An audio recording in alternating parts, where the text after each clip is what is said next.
ಯಾಕೆ ದೇವರು ನಮಗೆ ಲೈಫಲ್ಲಿ ಕಷ್ಟ ಕೊಡ್ತಾನೆ, ಚಾಲೆಂಜಸ್ನ ಫೇಸ್ ಮಾಡೋ ರೀತಿ ಮಾಡ್ತಾನೆ. ಎಲ್ರಿಗೂ ನಮಸ್ಕಾರ. I am Jyothi Sachin from Dhatri Shloka centre. ಜೀವನದಲ್ಲಿ ದೇವರು ಕಷ್ಟ ಕೊಡೋದು ನಮ್ಗೆ ಎಷ್ಟು ಧೈರ್ಯ ಇದೆ ಅಂತ ಪರೀಕ್ಷೆ ಮಾಡೋದಕ್ಕೆ ಅಂತ ಹೇಳ್ತಾರೆ.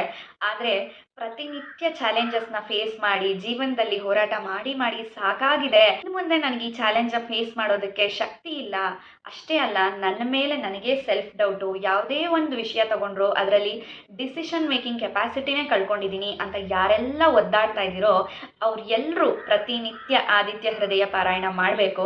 ಯಾಕೆ ಗೊತ್ತಾ, ಇದೇ ರೀತಿ ಶ್ರೀರಾಮ ದೇವರು ರಾವಣನ ಜೊತೆ ಯುದ್ಧ ಮಾಡುವಾಗ ಯುದ್ಧ ಭೂಮಿಯಲ್ಲಿ ಎಕ್ಸಾಸ್ಟ್ ಆಗಿ ನನ್ನ ಕೈಲಿ ಆಗಲ್ಲ ಅಂತ ಇದ್ದಾಗ ಅಗಸ್ತ್ಯ ಮಹಾಮುನಿಗಳು ಬಂದು ನೀನು ಸೂರ್ಯನನ್ನ ಬೇಡ್ಕೋ, ನಿನಗೆ ಆ ಚೈತನ್ಯ ಧೈರ್ಯ ಎಲ್ಲವೂ ಸಿಗುತ್ತೆ ಅಂತ ಹೇಳಿದಾಗ ಅಲ್ಲಿ ಹುಟ್ಟಿದ್ದೆ ಆದಿತ್ಯ ಹೃದಯ. ಆದಿತ್ಯ ಹೃದಯವನ್ನ ಪಾರಾಯಣ ಮಾಡಿ ನಂತರ ರಾಮದೇವರು ಯುದ್ಧವನ್ನ ಗೆಲ್ತಾರೆ. ಸೊ ಪ್ರತಿನಿತ್ಯ ಯಾರೆಲ್ಲ ಲೈಫಲ್ಲಿ ಒದ್ದಾಡ್ತಾ ಇದ್ದೀವೋ ಈ negativity, self doubt, depression, over exhaustion ಇವೆಲ್ಲದರಿಂದ ಹೊರಗಡೆ ಬರೋದಕ್ಕೆ ನಮಗೂ ಸಹ ಆದಿತ್ಯ ಹೃದಯ ಪಾರಾಯಣ ಬೇಕು. ಸೊ ಯಾರೆಲ್ಲ ನನ್ನ ಲೈಫಲ್ಲೇ ಯಾಕೆ ಕಷ್ಟ, ನನಗೇ ಯಾಕೆ ಹೀಗಾಗತ್ತೆ ಅಂತ ಒದ್ದಾಡ್ತಾರಲ್ಲ ಅವರಿಗೆ ಈ ವಿಡಿಯೋನ ತಪ್ಪದೆ ಶೇರ್ ಮಾಡಿ. ಹರಿ ಓಂ.